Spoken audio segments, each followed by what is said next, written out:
La fameuse question d'aujourd'hui, c'est est-ce que je devrais vendre avant d'acheter ou acheter avant de vendre? C'est la question ultime que tous les propriétaires qui souhaitent déménager finissent par se poser lorsque le projet devient plus concret.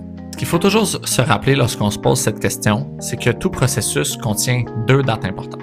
La date de la signature de l'acte de vente, où est-ce que vous vendez ou achetez votre propriété chez le notaire, et puis la date d'occupation, où est-ce que vous devez quitter votre propriété actuelle ou bien où est-ce que vous pouvez emménager dans votre propriété future. Très important de bien amalgamer ces quatre dates-là ensemble lorsque vous voulez faire un double processus, et donc un processus d'achat et de vente, ou bien de vente et d'achat. On peut commencer par observer les trois scénarios possibles dans cette situation-là.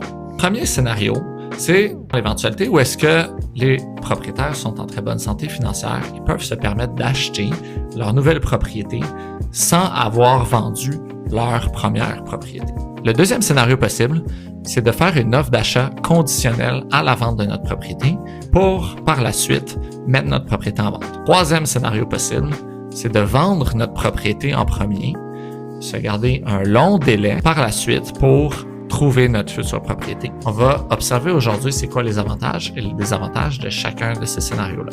Dans le premier scénario, où est-ce que les propriétaires peuvent se permettre d'acheter sans avoir vendu leur propriété? Ce scénario est idéal pour minimiser le stress ou pour minimiser la pression de devoir vendre ou acheter dans un délai donné ou même d'éliminer la possibilité d'avoir à déménager 2 fois dans l'éventualité où on n'arrive pas à trouver notre future propriété. Les avantages de ce scénario-là, c'est qu'à un certain moment, s'il y a un processus qui prend plus de temps que l'autre, on peut se retrouver avec 2 propriétés à payer en même temps jusqu'à temps que la première propriété soit vendue. Le deuxième scénario possible, c'est de faire une offre d'achat conditionnelle à la vente de notre propriété. Ce scénario a l'avantage d'éliminer la possibilité de se retrouver sans propriété, de devoir emménager dans une location en attendant. Par contre, il comporte plusieurs désavantages. C'est-à-dire que tout vendeur a une certaine réticence à accepter une offre qui est conditionnelle à la vente parce qu'on ne sait jamais combien de temps la propriété des acheteurs va prendre à vendre ou même s'ils vont être capables de vendre au prix dont ils ont besoin pour être capables d'acheter notre propriété.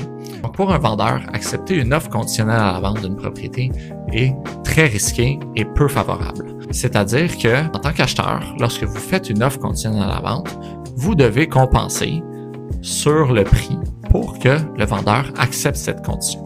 Puis à l'inverse, une fois que votre offre conditionnelle est acceptée, vous vous retrouvez pressé dans le temps pour vendre votre propriété.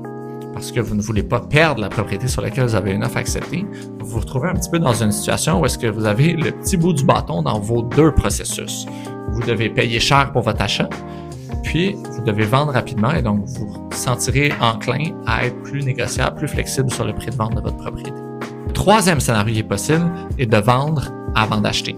C'est le scénario qui est recommandé pour la plupart des gens parce que soyons honnêtes, c'est pas tout le monde qui peut se qualifier pour l'achat d'une deuxième propriété sans avoir vendu leur première.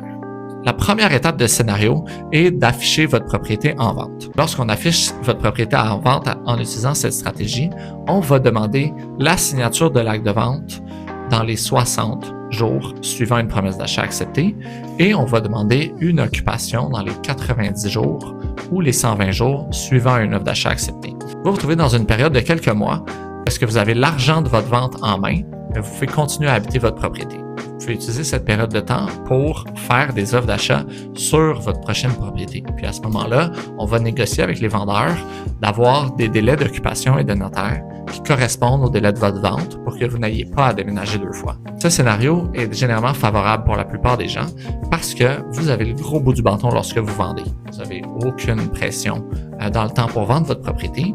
Puis une fois que vous avez vendu votre propriété, vous avez un délai qui est quand même raisonnable pour trouver une propriété puis faire des offres qui sont compétitives parce que vous aurez déjà l'argent de votre vente en main. Donc voilà pour les 3 scénarios possibles. Si vous avez plus de questions, si vous avez un petit peu de difficulté à comprendre le processus, c'est tout à fait normal. N'hésitez pas à me contacter, ça va me faire plaisir d'en discuter avec vous plus en détail.